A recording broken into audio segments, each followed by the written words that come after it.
final, il y en a plein qui n'ont pas passé au travers.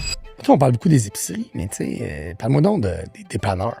Il y a eu le phénomène petite frette. Ouais, Tu sais, il faut en parler, là. Tu sais, je veux dire, ça a été un phénomène dans notre industrie, que ça a monté. On a des dépanneurs de spécialité. Les gens allaient là, on a des conseillers. T'as un loup dans la bergerie qui est arrivé un peu, tu sais, qui est arrivé en voulant faire un modèle SAQS de microbrasserie. Pas juste petite frette, mais tu sais, la consommation dans le dépanneur d'évaluation. Moi, je le vois un peu comme le milieu de la micro en général. Tu sais, le Petite Frette est arrivé avec une opportunité en main, c'est-à-dire, en ce moment, ils se boivent de la bière des micros en fou. Nous autres, on va donner spécialité de la bière québécoise. On va avoir des produits locaux sur place. C'est un modèle d'affaires qui se tient, c'est à la base. Hein. Mais ça a levé en fou. Ce qui me fait de la peine, c'est des gens qui sont allés avec passion. Ils ont quitté leur emploi, pareil comme dans le micro, pour aller ouvrir des petites frettes. Avec passion, ils sont allés chercher de l'argent, du love money autour d'eux autres. Puis là, on ouvert ça. Là, c'est un modèle de franchisé qui est difficile parce que tu te fais pousser de l'inventaire, faut que tu retournes de l'argent en haut, puis t'en restes moins pour payer tes affaires, mettons. Puis, c'est ça.